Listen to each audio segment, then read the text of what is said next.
If you've never experienced a painful emotion such as anger or jealousy or fear or sadness, then you don't need to continue watching this reflection.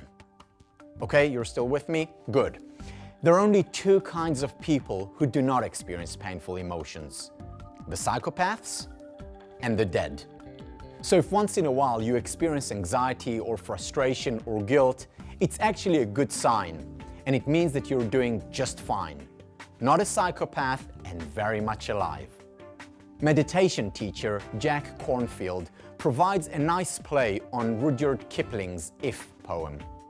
Kornfield writes, "If you can sit quietly after difficult news, if in financial downturns you remain perfectly calm, if you can see your neighbors travel to fantastic places without a twinge of jealousy, if you can happily eat whatever is put on your plate and fall asleep after a day of running around without a drink or a pill, if you can always find contentment just where you are, you are probably a dog."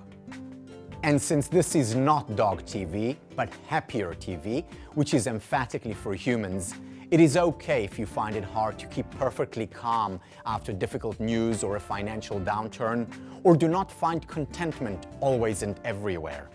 Research by a number of psychologists, including Viktor Frankl and Daniel Wagner, clearly illustrates that if we do not allow ourselves the permission to experience painful emotions when these arise, then we pay a high price. First, these emotions only intensify and overstay their welcome. Paradoxically, it is when we welcome painful emotions, whether through tears or by opening up about them in our journal or by sharing with a friend, it's only then that they become less intense and ultimately dissipate. Second, when we reject painful emotions, we compromise on our ability to experience pleasurable emotions. You see, all of our emotions flow through the same emotional pipeline, and if we block painful emotions from flowing through the pipeline, we're inadvertently blocking pleasurable ones from flowing as well. As Golda Meir, who was Israel's prime minister in the 1970s, said, "Those who don't know how to weep with their whole heart don't know how to laugh either." The third cost of suppressing painful emotions is a physical one. Suppressed emotions are a major cause of, among other things, back pain, ulcer, and a weaker immune system. Giving yourself the permission to be human will make you happier and healthier. And finally, when we suppress emotions, we're more likely to react mindlessly than to act mindfully. For example, suppressing anger is much more likely to lead us to blow up eventually and hurt ourselves and others in the process. To overcome difficulties in our life, it's usually not enough to just feel the pain. We need to take action. However, when we first express our emotions, we're in a much better place, with a clearer mind and a lighter heart, to take action that is most appropriate and helpful. Think about something that is weighing on you. Perhaps you're feeling envy toward a close friend and then feel shame over it. Are you afraid of something and are reluctant to admit it because you feel that you should not be afraid?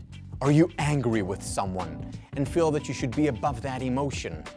We all have hidden or suppressed emotions, and while it's not easy to uncover them, doing so is vital for both mental and physical health.